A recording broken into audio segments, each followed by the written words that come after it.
part we want to talk about is validity. Now that we've seen that the church requires us to believe that the two consecrations occurred, we need to ask, does the church also require us to accept them as valid? Again, I'm going to give you two premises and a conclusion. That's the way to do this, right? The first premise, and we will prove this in a minute. Once we know that a sacramental ceremony has taken place, the church requires us to presume validity until the contrary is proved. Proved, mind you, not just asserted. The second premise is we know the sacramental ceremonies in question, the 1981 two consecrations, have taken place. Guess what the conclusion is? According to church teaching, we are required to believe that the 1981 consecrations were valid until someone can prove they were not.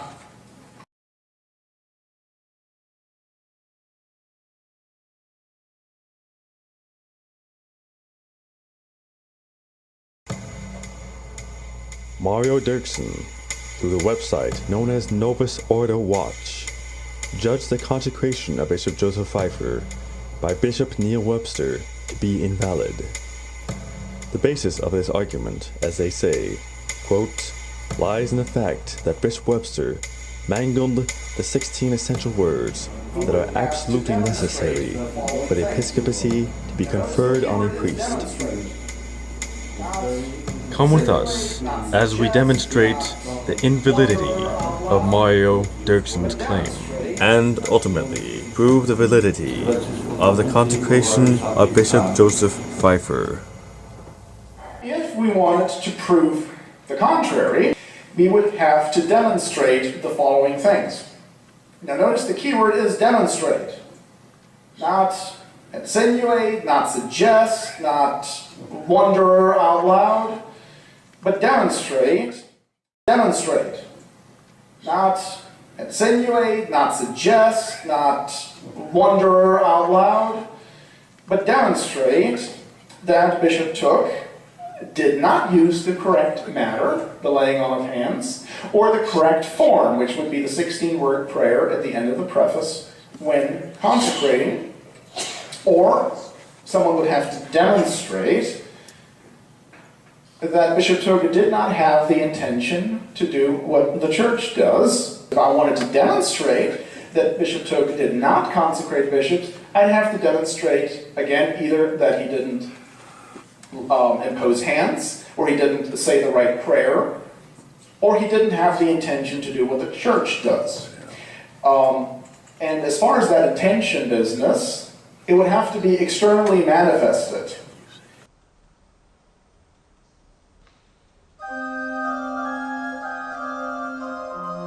What is the form of episcopal consecration? And what may cause the sacramental form to become doubtfully valid?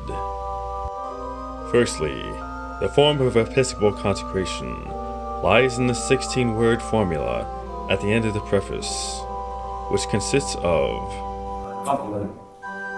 sacerdote tuo cleri tui sonum et ornamentis totius glori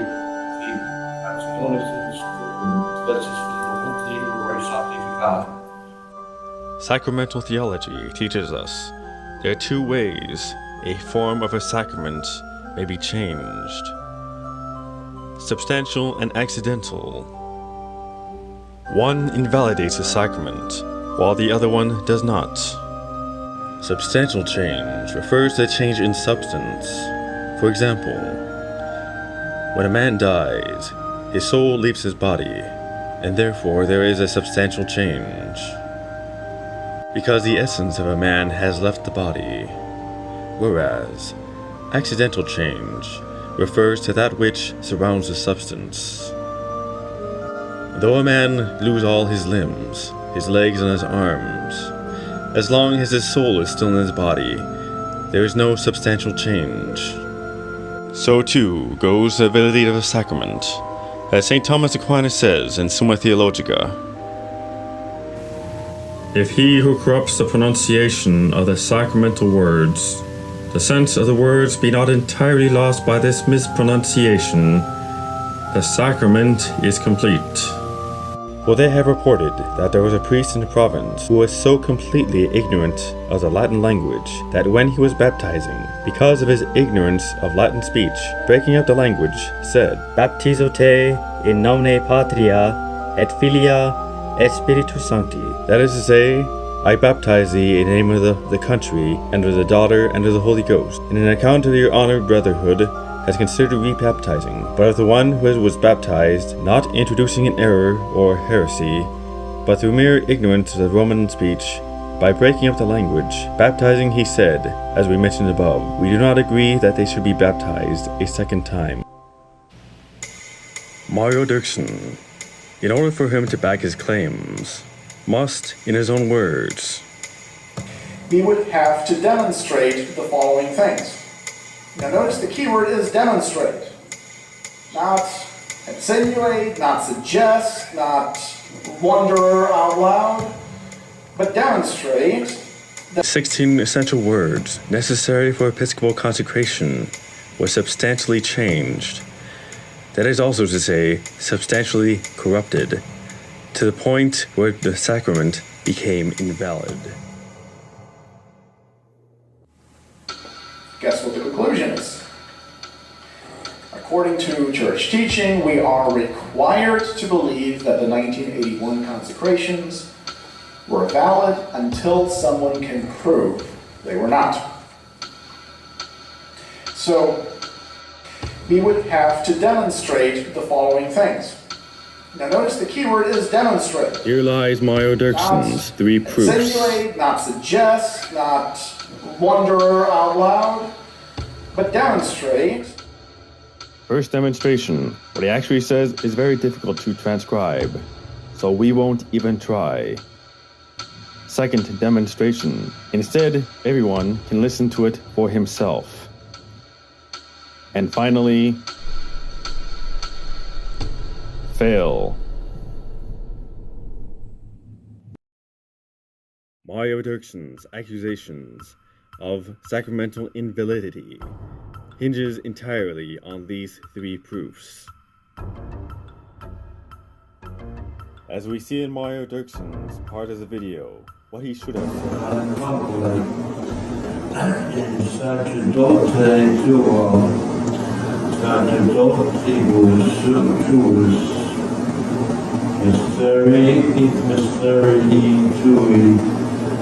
tui sonum et ornamentis totius glorificationis in scriptum et scriptus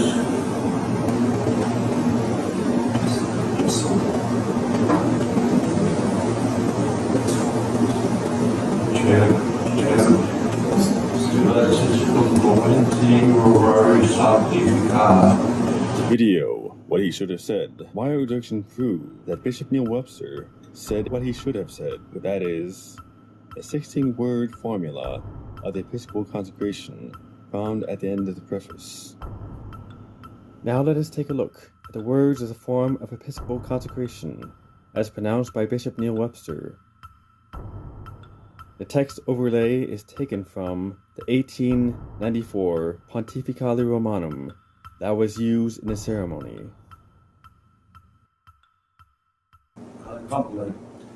In sacerdote tuo, sacerdotibus tuus, mysterii tui sonum et ornamentis totius glorificationis in scriptum et scriptus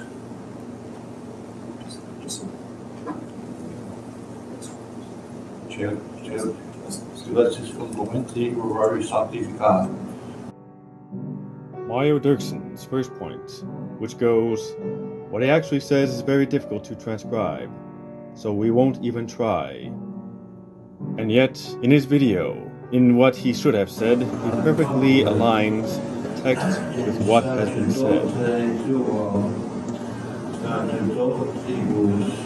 As for the second proof, listen for yourself. It can be clearly heard.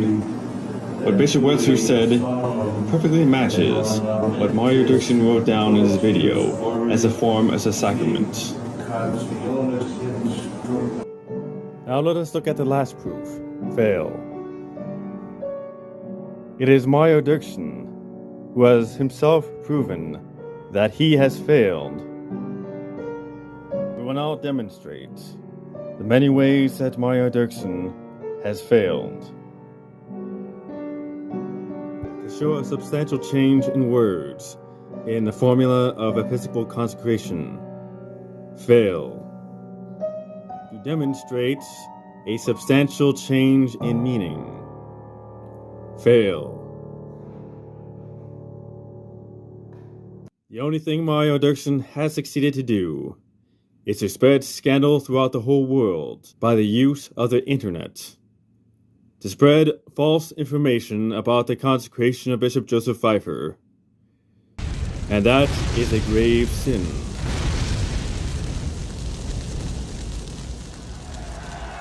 The reason behind the second proof, instead, everyone can listen to it for himself.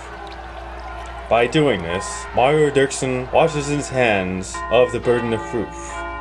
What do we know with moral certitude? We know that the ceremony of episcopal consecration has taken place, and the Church requires us, therefore, to presume that it is valid.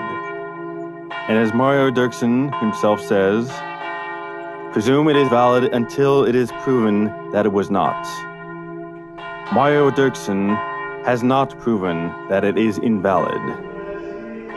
So therefore, the only conclusion is that Bishop Joseph Pfeiffer is a true bishop of the Holy Roman Catholic Church.